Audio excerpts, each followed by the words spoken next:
Hello students. I hope आप सब लोग ठीक होंगे।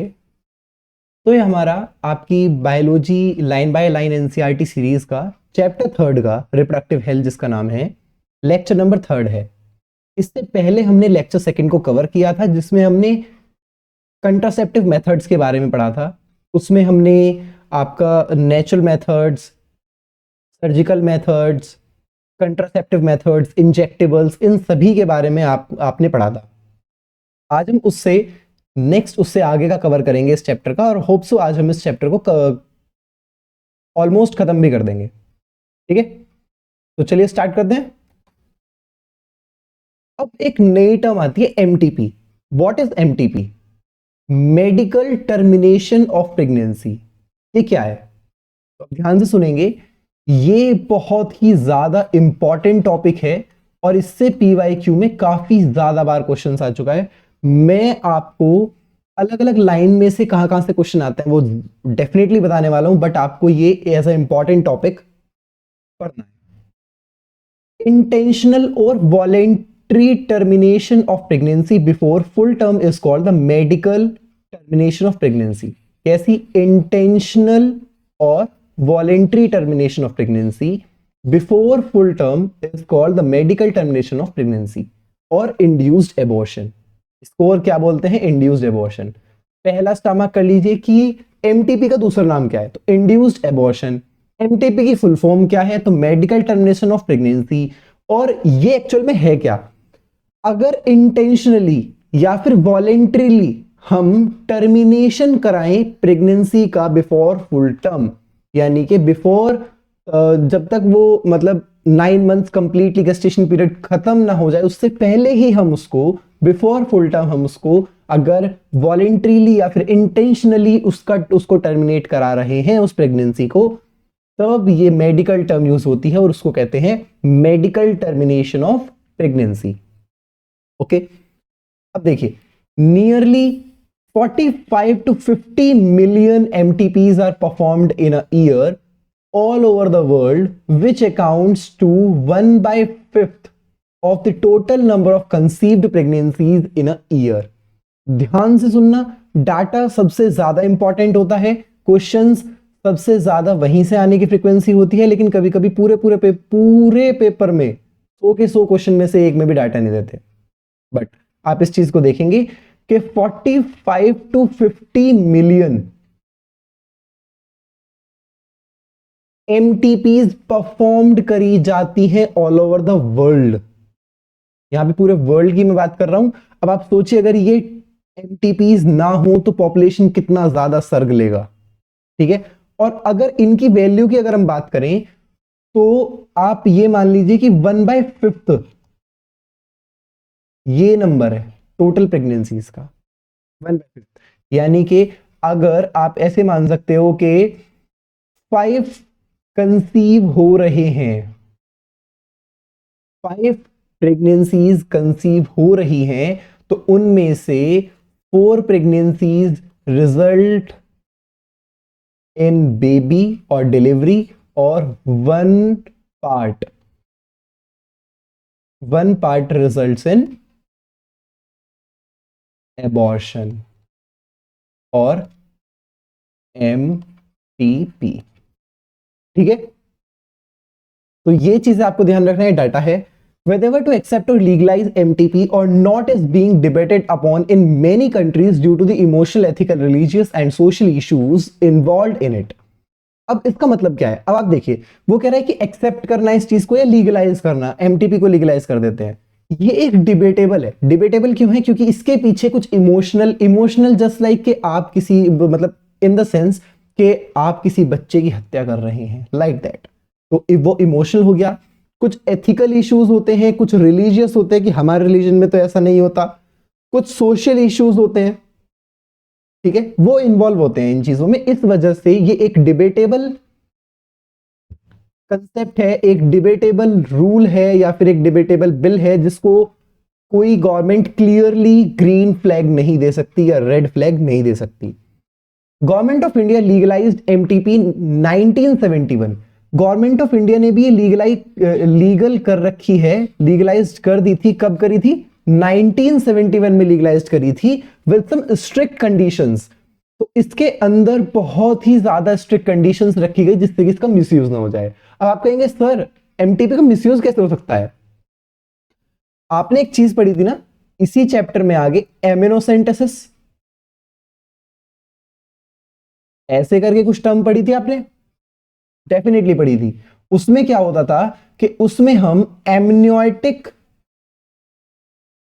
फ्लूइड के थ्रू, एमनियोटिक फ्लूइड से हम सेक्स डिटरमाइन कर रहे थे बेबी का, ठीक है। अब क्या है कि मिसयूज कैसे हो सकता है? अगर वो फीमेल है, मेल नहीं है, तो आप उसको एमटीपी कराएंगे तो ये उसका मिसयूज हुआ। You need a male baby, but वो फीमेल है, लाइक फीमेल इनफेटिसाइड उसका नाम है, जो वो प्रोसेस की जाती है, तो वो भी एक एमटीपी ही कहलाई जाती है, ठीक है। Such restrictions are all the more important to check indiscriminate and illegal female feticide। मैंने अभी आपको बताया female feticide which are reported to be high in India, जो कि इंडिया में सबसे ज्यादा हैं, ठीक है। इस वजह से इसका मिसयूज ना हो जाए तो ये कुछ स्ट्रिक्ट कंडीशंस दी गई जिसके अंडर ये इस बिल को पास किया गया। गवर्नमेंट ऑफ इंडिया ने एमटीपी को लीगलाइज कर दिया। जो मैं आपको एक्स्ट्रा इंफॉर्मेशन देता हूं वो सिर्फ आपकी नॉलेज बेस्ड है, समझने के लिए है, आपको वो चीजें याद नहीं रखनी है, सिर्फ जो एनसीईआरटी कहती है उसको ध्यान रखना है।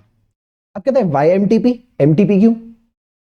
Obviously, the answer is to get rid of unwanted pregnancies either due to the casual, unprotected intercourse or failure of the contraceptive used during the coitus or rapes। उसमें एमटीपी यूज होगा, definitely उसमें use होगा। या तो आप pregnancy नहीं चाहते हैं, अनवांटेड प्रेगनेंसी है due to casual unprotected intercourse, या फिर फेलियर है कंट्रासेप्टिव का, या फिर रेप्स का केस है, ठीक है। MTPs are also essential in certain cases. Essential हो जाती है, कौन से केस में असेंशियल हो जाती है ये आप ध्यान रखेंगे। Where continuation of pregnancy could be harmful or even fatal either to the mother or to the foetus or both. या तो वो मदर के लिए हार्मफुल हो या वो फीटल के लिए हार्मफुल हो या फिर दोनों के लिए हो। आपने बहुत सारे सीरियल्स में देखा होगा कि वो कह देते हैं, डॉक्टर्स बाहर आके कहते हैं कि या तो बच्चा बच सकता है या हम माँ को बचा सकते हैं, राइट? याद है? डेफिनेटली आपने सीरियल्स तो देखे ही होंगे, मूवीज देखी होंगी। तो उस केस में क्या होता है कि वो इन्हीं चीज की बात कर रहे होते हैं।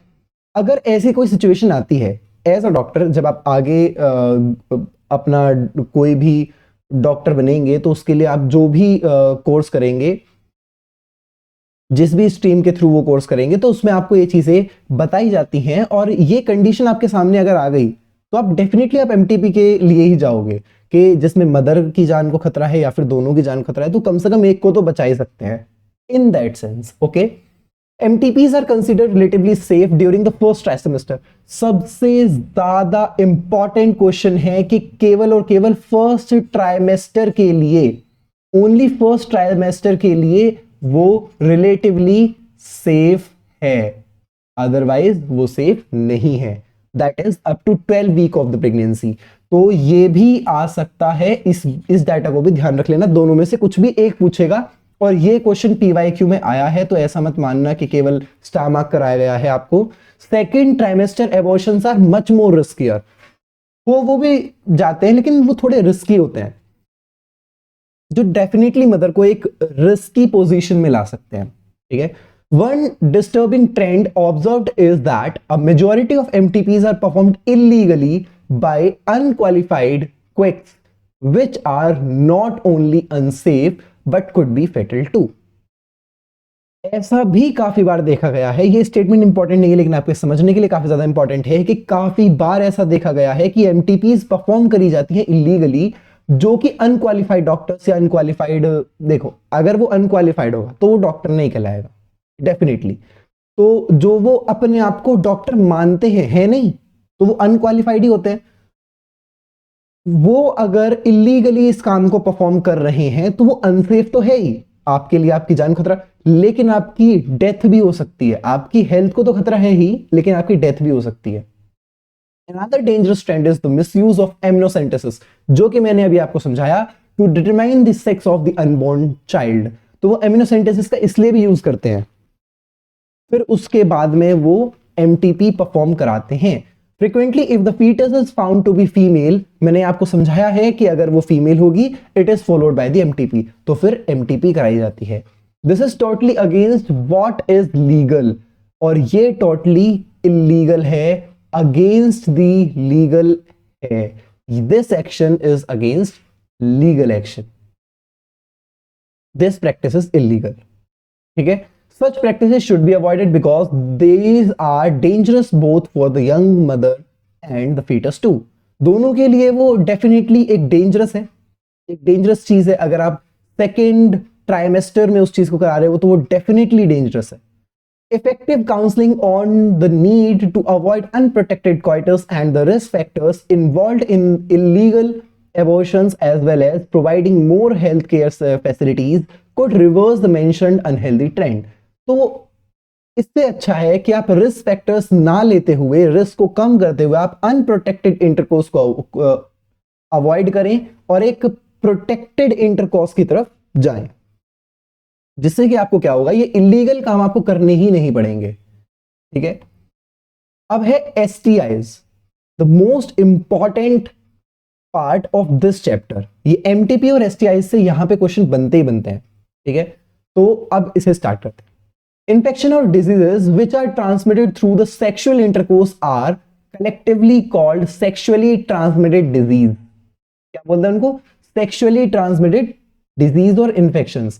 एक्चुअल में यहां पे पहले डिजीज ही लिखा हुआ आता था, NCERT ने अब इसको इन्फेक्शन कर दिया है. तो पहले की आप अगर NCERT देखेंगे तो उसमें STDs लिखा होता था 2019 से पहले वाली NCERT में, लेकिन NCERT ने अब इसको चेंज करके STIs कर दिया है. और इनको और क्या बोलते हैं? Venereal disease. तो वेनेरियल डिजीज भी इसका सेकंड नेम है, ये भी इंपॉर्टेंट है, PYQ में ये क्वेश्चन भी आ चुका है. और रिप्रोडक्टिव ट्रैक्ट इंफेक्शंस, RTIs भी इसको बोलते हैं. ठीक है. ये क्वेश्चन PYQ में आ चुके हैं.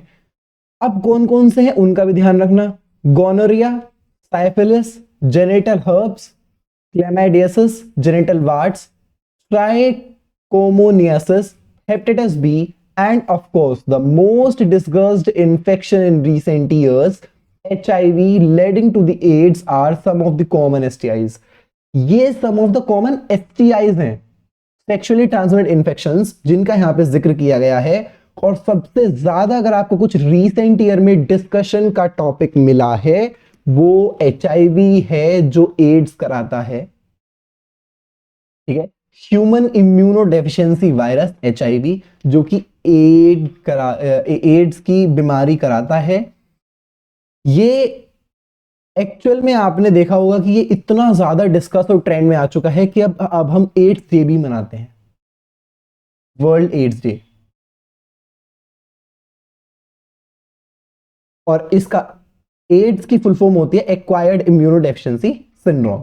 ठीक है. Among these HIV infection is the most dangerous, बताया आपको मैंने. और इसके बारे में हम चैप्टर नंबर 7 में पढ़ेंगे. चैप्टर नंबर 7 में क्या पढ़ेंगे? एक्चुअल में हम एड्स में, HIV में, सॉरी एड्स नहीं, वहां पे HIV टॉपिक है. तो वहां पे HIV में हम HIV की लाइफ साइकिल को पढ़ने वाले हैं. ठीक है. Some of these infections like hepatitis B and HIV can also be transmitted by sharing of injectable needles. तो सिर्फ ये सेक्सुअली ही ट्रांसमिट नहीं होते, ये सेक्सुअली ही ट्रांसमिट नहीं होते, ये दूसरे तरीके से भी होता है. लाइक हेपेटाइटिस B और HIV है, तो ये जो होगा ऑल्सो बी ट्रांसमिटेड कैसे? By the injection needles, by sharing injection needles, surgical instruments etcetera. मतलब जहां पे भी आपको इसका एक्सेट्रा का मतलब बता देता हूं.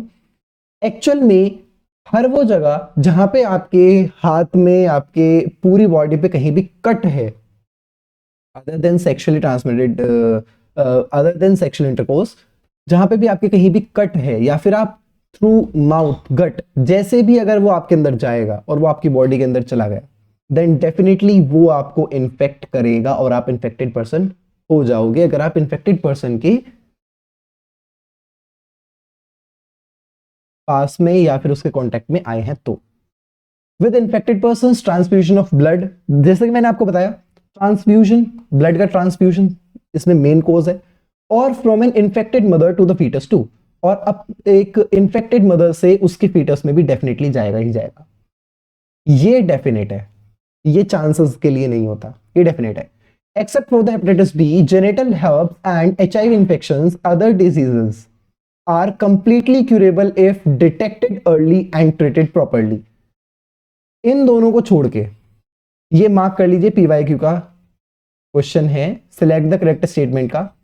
इन दोनों को छोड़ के, तीनों को छोड़ के, हेपेटाइटिस बी, जेनिटल हर्ब्स और HIV इंफेक्शंस, इनको छोड़ के बाकी सारी डिजीजेस क्यूरेबल हैं, कंप्लीटली क्यूरेबल हैं, अगर वो अर्ली स्टेजेस में, जहां पर उनके सीवियर सिम्टम्स नहीं दिखाई दे रहे हों, वहां पे आप उनको इजीली क्या कर सकते हैं, कंप्लीटली क्योर कर सकते हैं। Early symptoms of most of these are minor, तो इनके कुछ अर्ली सिम्टम्स होते हैं ना, बहुत ज्यादा माइनर होता है, आपको पता भी नहीं लगेगा कैसे, जैसे कि इंक्लूड करता है जैसे कि itching, fluid discharge, slight pain, swelling etcetera. इनमें से अगर आपको कुछ भी चीज फील हो रही है तो may be they result in that और these STIs in the genital region. Infected females may often be asymptomatic and hence may remain undetected for long. जो फीमेल्स होती है, इन्फेक्टेड फीमेल्स, वो एसिम्टोमेटिक होते हैं, उनके सिम्टम्स शो नहीं होते हैं, इसलिए वो काफी ज्यादा टाइम तक अनडिटेक्टेड रहती हैं। Absence or less significant symptoms in the early stages of infection and the social stigma attached to the STIs deter the infected person from going for timely detection and proper treatment. अब ये एक तरीके से इनके पीछे ना, ये एक अगेंस्ट इनके मतलब खड़ा हुआ है, ये एक इनके अगेंस्ट चीज है कि एक तो टाइमली डिटेक्शन क्यों नहीं हो पाएगा, टाइमली डिटेक्शन नहीं होगा तो प्रॉपर ट्रीटमेंट नहीं होगा। अब टाइमली डिटेक्शन क्यों नहीं हो पाया, टाइमली डिटेक्शन इसलिए नहीं हो पाया क्योंकि एक तो सोशल स्टिग्मा जो कि STI से अटैच है कि हाँ अरे वाह इसको तो यार, इसको तो वो इसके आसपास मत आओ, इसको STIs है, ये वाला ये सीन होता है। डेफिनेटली आप सोशली इस चीज को देखेंगे, इसको तो HIV, इसके पास मत जाओ, इसको तो एड्स है। एंड एब्सेंस ऑफ और less significant symptoms in the early stages, early stages पे या तो सिम्टम्स दिखाई नहीं देंगे या फिर बहुत माइनर होंगे जिनको लोग ऐसे ही लेट गो कर देते हैं। ठीक है, ये प्रॉब्लम्स हैं जो कि टाइमली डिटेक्शन नहीं हो पाता, जिसकी वजह से प्रॉपर ट्रीटमेंट नहीं मिल पाता और डेफिनेटली वो इंसान, वो पेशेंट सफर करता है। This could lead to the complications later, जैसा कि मैंने आपको बताया, which include pelvic inflammatory disease. अब कॉम्प्लिकेशंस बाद में क्या होंगे, क्योंकि अर्ली स्टेजेस पर डिटेक्ट नहीं हो पाया, तो कॉम्प्लिकेशंस क्या होंगे ये मार्क कर लीजिए, ये PYQ में आ चुका है। क्या, पेल्विक इन्फ्लेमेटरी डिजीज PID हो सकती है, एबॉर्शंस हो सकते हैं, स्टिल बर्थ हो सकती है। Still birth is that thing कि जो बेबी डिलीवर हुआ है उसमें कोई ऑर्गन नहीं है या फिर कोई भी उसमें डिफॉर्मिटी है। एक्टोपिक प्रेगनेंसीज, आपको एक्टोपिक प्रेगनेंसीज नहीं पता होगी, एक्चुअल में इम्प्लांटेशन ऑफ ऐसा कुछ करके आपकी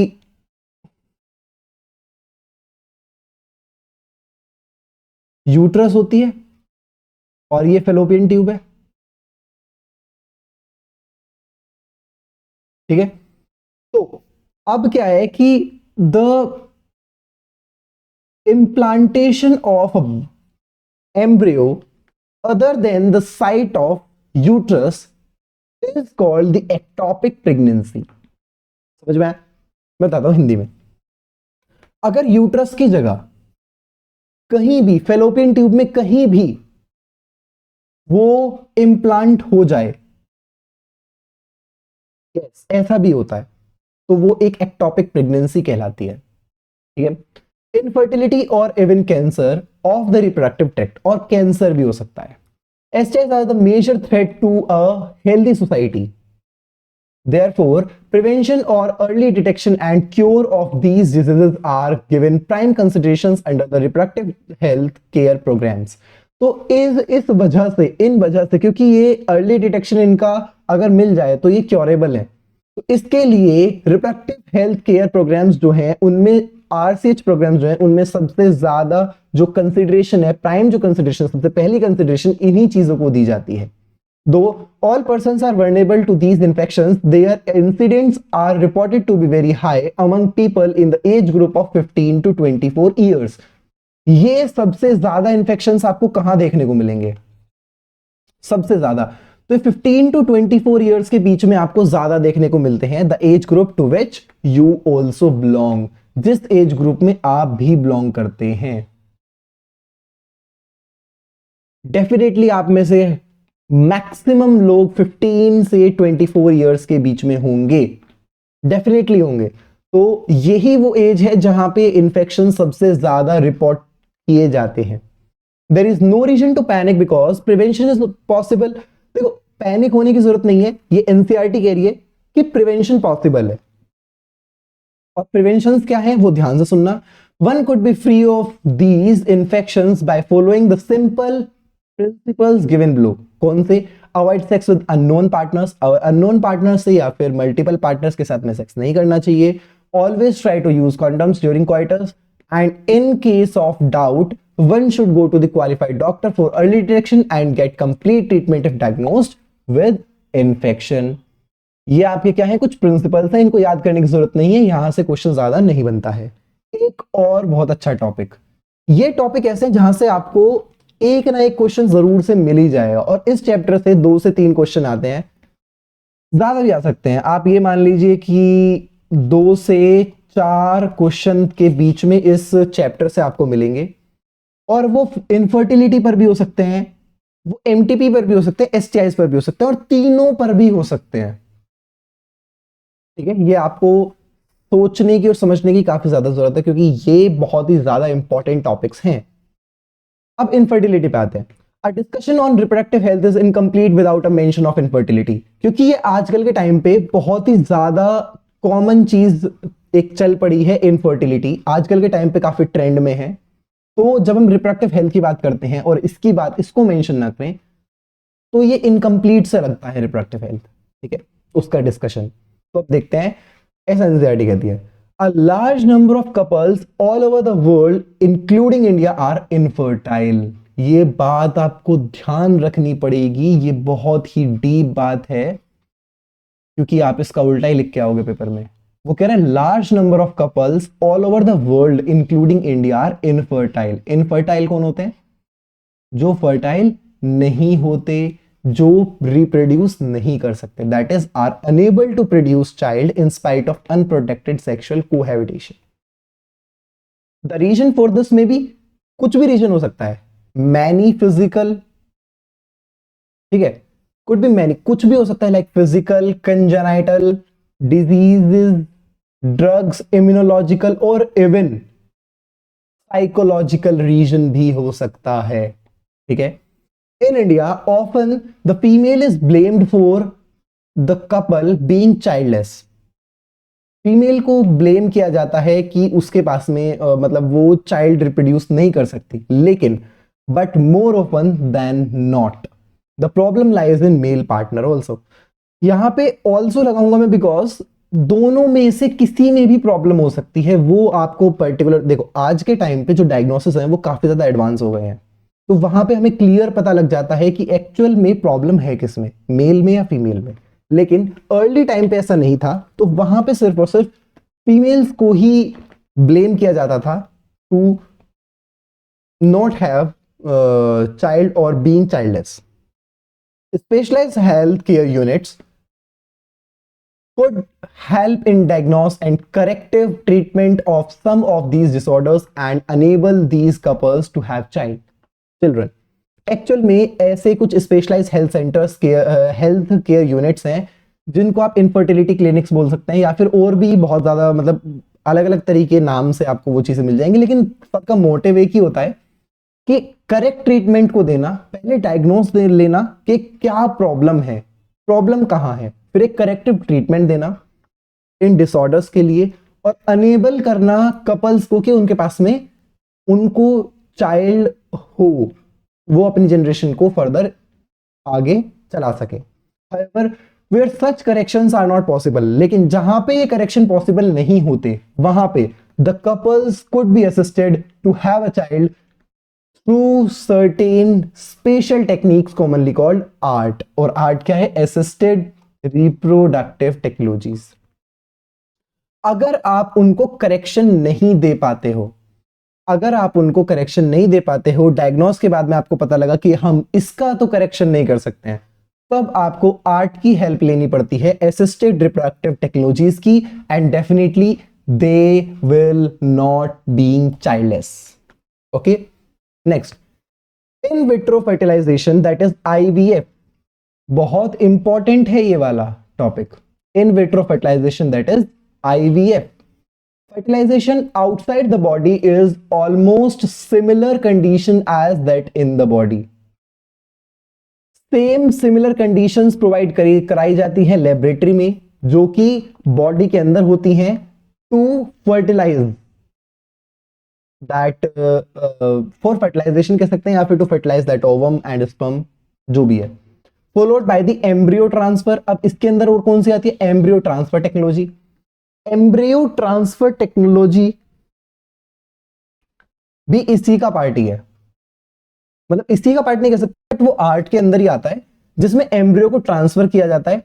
इसी का पार्ट इसलिए बोल रहा हूं क्योंकि इन विट्रो फर्टिलाइजेशन में होता है कि आप लैब में प्रिपेयर करते हो एम्ब्रियो को फर्टिलाइज करा के, फिर उस एम्ब्रियो को ट्रांसफर करना होता है, ठीक है, उसको आप पर्टिकुलर, उस पूरे प्रोसेस को आप कहते हो टेस्ट ट्यूब बेबी। देखते हैं आगे लिखा हुआ है, in this method popularly known as the test tube baby program, ova from the female, female से या फिर डोनर, फीमेल डोनर से, वाइफ से ओवा लिया जाता है, and sperm from the husband, husband से स्पर्म या फिर मेल डोनर से स्पर्म लिया जाता है, उनको कलेक्ट किया जाता है and induce to form a zygote under the stimulated conditions in the laboratory, और लेबोरेटरी में उनको जाइगोट बना करके फर्टिलाइज किया जाता है। ठीक है, फर्टिलाइज बना करके जाइगोट बनाया जाता है, उल्टा हो गया वो। द जाइगोट और early embryos up to 8 blastomers could then be transferred into the fallopian tube, फिर उसको fallopian tube में ट्रांसफर किया जाता है, जिसको आप बोलते हो ZIFT। ZIFT is zygote intrafallopian transfer। अगर आप up to 8 blastomers तक ये काम कर रहे हैं तो, up to 8, ये लिखा up to 8 ब्लास्टोमियर्स तक अगर आप ये काम कर रहे हो, तब आप उसको जिफ्ट बोलोगे, that is zygote intrafallopian transfer. And embryos with more than 8 blastomeres into the uterus, IUT, intrauterine transfer. IUT intrauterine transfer क्या है?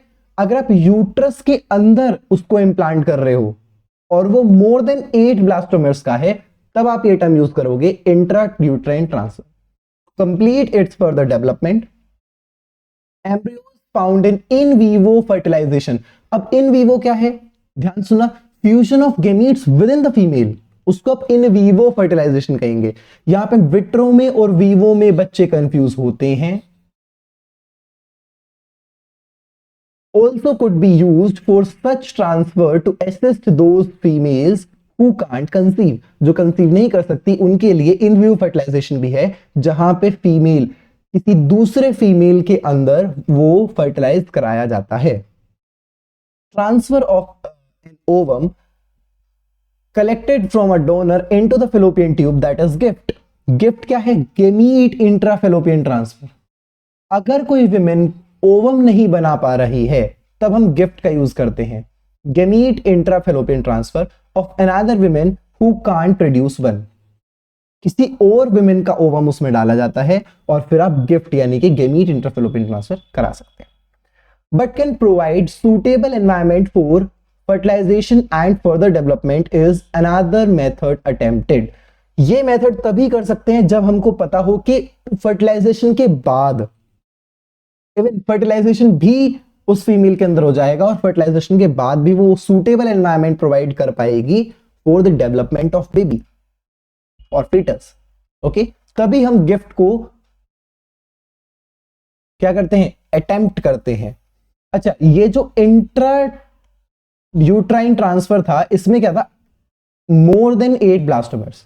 यहां पे बच्चे कंफ्यूज हो जाते हैं आईयूटी में और जिफ्ट में। ठीक है, चलिए आगे चलते हैं। इंट्रासाइटोप्लाज्मिक स्पर्म इंजेक्शन, अब ये क्या है इंट्रासाइटोप्लाज्मिक स्पर्म इंजेक्शन, ICSI। ये अनदर स्पेशलाइज्ड प्रोसीजर है to form an ovum embryo sorry in the laboratory in which a sperm is directly injected into the ovum। ये इन विट्रो का ही part है। Actual में क्या है, इन विट्रो फर्टिलाइजेशन में हम फर्टिलाइज कर रहे थे लेबोरेटरी में, ठीक है, जाइगोट बना रहे थे। वहीं पे आपको साइटोप्लाज्म के अंदर, ओवम के साइटोप्लाज्म के अंदर आपको स्पर्म को इंजेक्ट करना पड़ेगा, उसको कहते हैं इंट्रासाइटोप्लाज्मिक स्पर्म इंजेक्शन। ठीक है, ये वही है। Next, infertility cases either due to the inability of the male partner to inseminate the female or due to the very low sperm count in the ejaculates could be corrected by artificial insemination technique। अब ये artificial insemination technique क्या है और कब use होती है? अभी इसने यही चीज बताई कि आर्टिफिशियल इंसेमिनेशन AI टेक्निक हम तब यूज करते हैं जब या तो फीमेल के अंदर मेल पार्टनर इंसेमिनेट नहीं कर पा रहा है या फिर उसका स्पर्म काउंट काफी ज्यादा लो है जब वो इजैकुलेट कर रहा है, राइट। इन दिस टेक्निक हम क्या करते हैं, एक सीमन कलेक्ट किया जाता है हस्बैंड डोनर से या हेल्दी डोनर से, आर्टिफिशियली उसको इंट्रोड्यूस्ड कराया जाता है वेजाइना के अंदर, ठीक है, और इनटू द यूट्रस, वेजाइना या फिर यूट्रस तक हम उसको ट्रांसफर करते हैं और उसके बाद में वो फर्टिलाइज हो जाता है। Intrauterine transfer insemination, sorry intrauterine insemination इसको बोला जाता है। IUI is intrauterine insemination. Inseminate जहां पे वर्ड आ जाएगा वो स्पर्म के लिए है और जहां पे ट्रांसफर वर्ड आ जाएगा वो डेफिनेटली या तो ओवम के लिए है या जाइगोट के लिए है, ठीक है। जिफ्ट में और IUT में कंफ्यूज मत होना, डेफिनेटली कहीं ना कहीं आप मामला खराब कर दोगे। ZIFT zygote intrafallopian transfer up to 8 blastomeres, ठीक है, और जो आपका IUT है intrauterine transfer more than 8 blastomere. इस चीज को ध्यान रखना, इसमें कंफ्यूज नहीं होना है।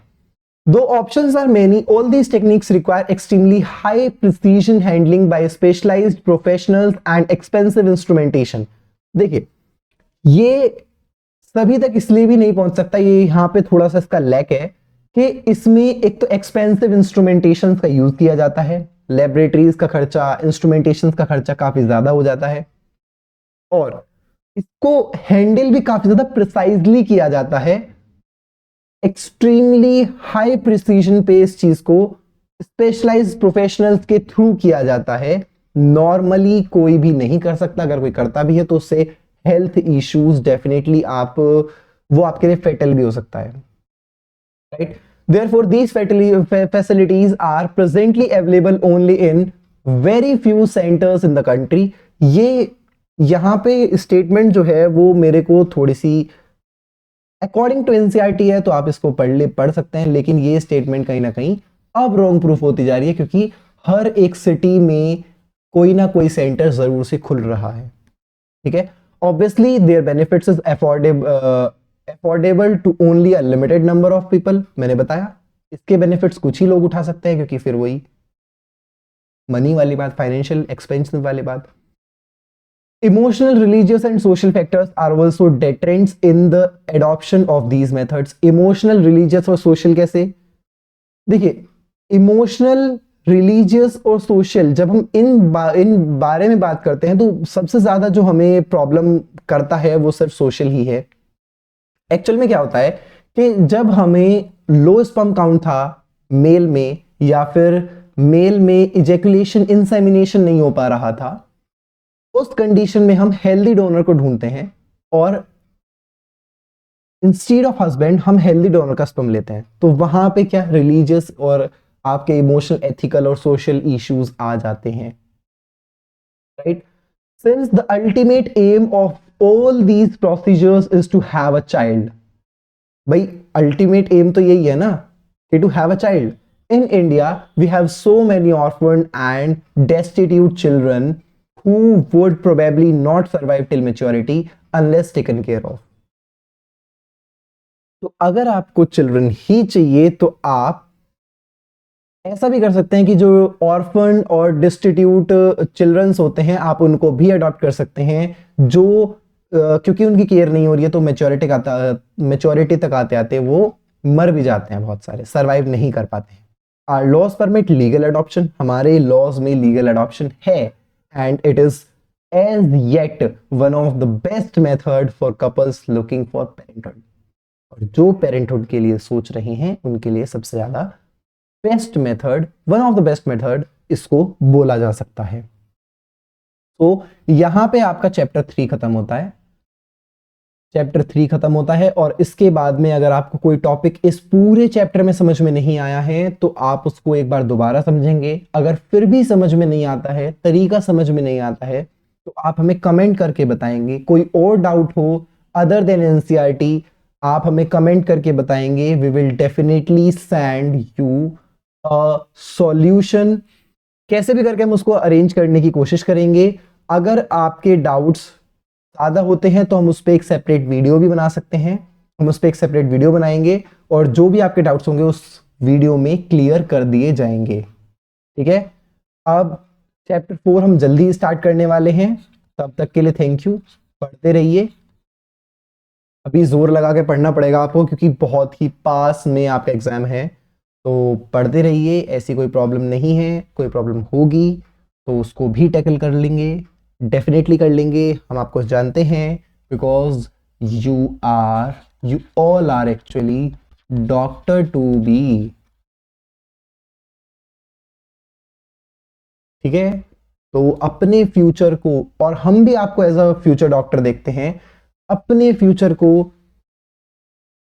समझने के लिए, अपने फ्यूचर के लिए, अपने करियर के लिए आपको मेहनत करनी पड़ेगी. डेली मेहनत करनी पड़ेगी और हर दिन थोड़ा ज़्यादा एक्स्ट्रा मेहनत करनी पड़ेगी. और ये मेहनत आपको डेफिनेटली एंड में काफ़ी ज़्यादा फ्रूटफुल लगेगी. तो नेक्स्ट लेक्चर में हम चैप्टर नंबर 4 को लेके आएंगे. तब तक के लिए थैंक यू.